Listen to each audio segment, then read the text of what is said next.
So I'm Adam, I'm a first year pharmacy student and I'm running for education officer. I started off as a part-time officer representing biology, medicine and health, and now I sort of feel like I can develop my skills through an exec role so as an education officer. Top three priorities is postgraduate inclusion. I feel like postgrads have been sort of snubbed by the SU in recent years, so I feel like I really want to bring them back in to the community. What else? I want to get students into the high levels of university life, so board of governors, university teaching and learning committees, staffing committees, finance groups, because I feel like the way the student union is going to push change isn't from being solely a protest movement. We need to sort of get our foot in the door. We need to be sort of pushing change from within the university, not from outside it. So that's the main one. Working with staff, I want to make sure that staff feel, comfortable in the working environment. I want to make sure that the pensions are protected, that they're happy, they're not too stressed. Because if staff are, going through these sort of stressful environments, is my pension safe? Is my job secure? It's going to impact on teaching and learning. So I feel like having a happy, secure staff and workforce is really going to push greater, a better educational environment for students. Really, yeah. So what do you think about the current UCU strike against the pension changes?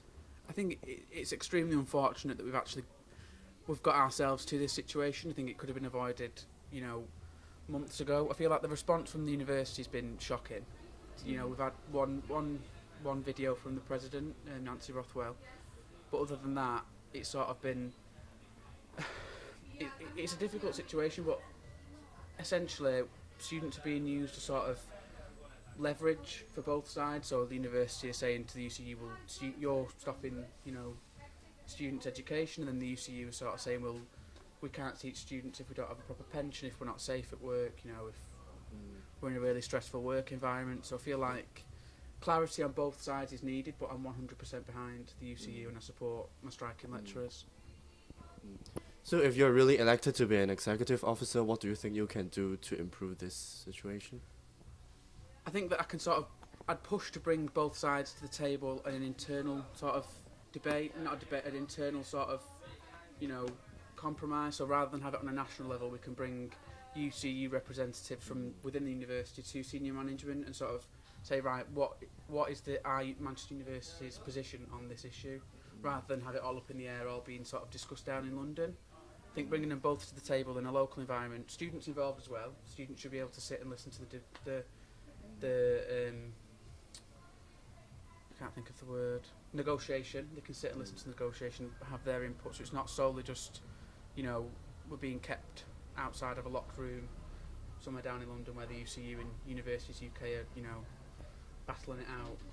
So I think, greater student involvement, and I'd push for university senior management and UCU colleagues to come together in Manchester to discuss the strikes. Great, thank you. So about the postgraduate involvement thing, in what way you think you will initiate more to let postgraduates involve more in campus activities? One, I'd introduce a postgraduate executive officer at the Students' Union.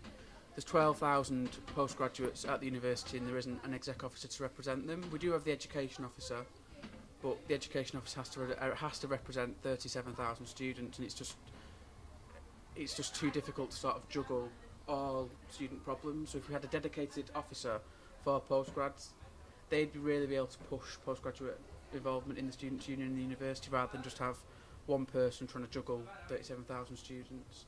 I'd also want a dedicated space for postgraduates, somewhere they can sort of come together, they can talk, they can, interact. Because a lot of the time, especially with postgraduate research students, they're alone in a lab or an office for, the majority of the day. They don't have social interaction, they don't have somebody to talk to if they're feeling, sad, if they have mental health issues, they're feeling alone, anxiety disorders, they haven't got anyone to talk to. So having a space, a safe space, where they can sort of go and discuss their issues with other postgraduates who might be experiencing the same issues.